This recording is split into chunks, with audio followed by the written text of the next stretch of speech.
ताज मोहम्मद रंगरेज हैं और ये हमारे इस सीज़न के पहले 1 करोड़ रुपए विजेता हैं। और मैं बहुत बहुत मुझे आश्चर्य हुआ, बहुत देर से ये प्रयत्न करते रहे और उसके बाद ये जीत करके गए और इतनी अच्छे तरीके से इन्होंने गेम खेला है। बहुत ही सहज इनका स्वभाव, बहुत ही सरल इंसान और बहुत समय इन्होंने बिताया है लिखने में, पढ़ने में।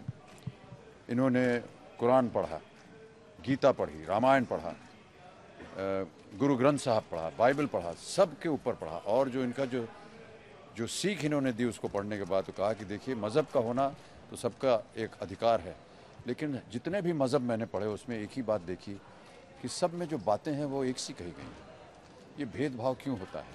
और इतनी सुंदरता से इन्होंने इस बात को हमारे शो में आप जब देखेंगे तो आपको पता चलेगा।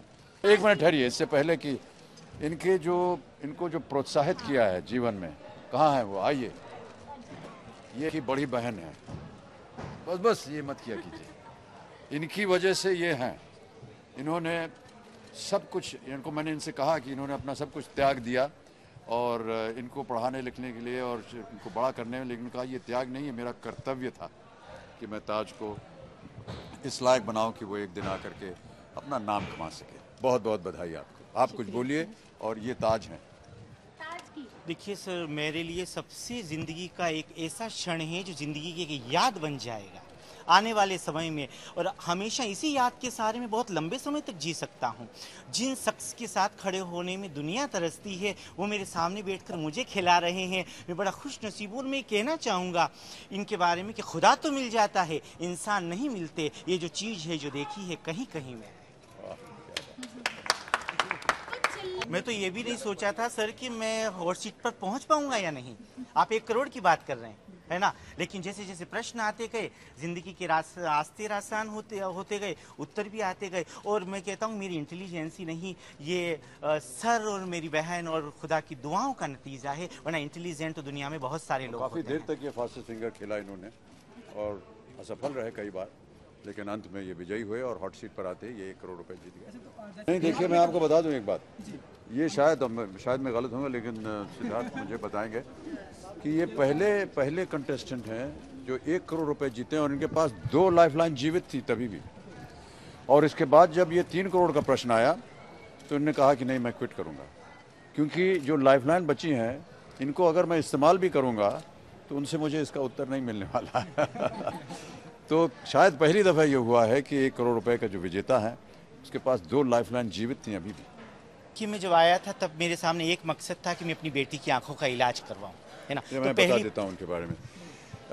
ताज की एक छोटी बच्ची है और काफ़ी देर तक उम्र में इनको पता नहीं चला कि वो बच्ची जो है वो चलते चलते कभी दीवार से टकरा जाए, कभी किसी फर्नीचर से टकरा जाए, और इनको पता नहीं होता था क्या वजह है।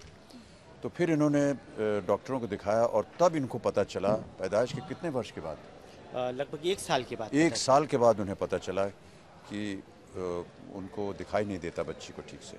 उनकी आंख बराबर है, सब कुछ ठीक है, एक कोई नस है जो कि ब्रेन में दबी हुई है और उसकी वजह से उनको दिखाई नहीं दे रहा है। तो इसका इलाज वो करवाना चाह रहे हैं, उसका इलाज हो सकता है। और इनका ऐसा मन था कि अगर विदेश में जाकर, इनको बताया गया कि विदेश में अगर इसका इलाज होगा तो वो ठीक, पूरी तरह से ठीक हो जाएंगे। तो अब वो इलाज के लिए ज़रूर जाएंगे और अपनी बेटी का इलाज करवाएंगे। सर, हम राजस्थान से आए हुए हैं, है ना?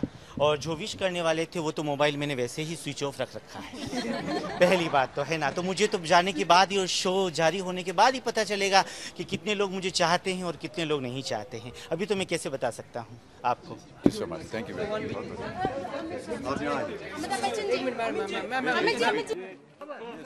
संदूक की खोल लिया, 1 करोड़ रुपए का check.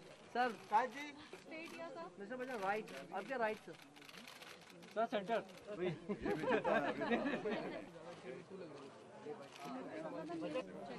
Thank you so much, sir.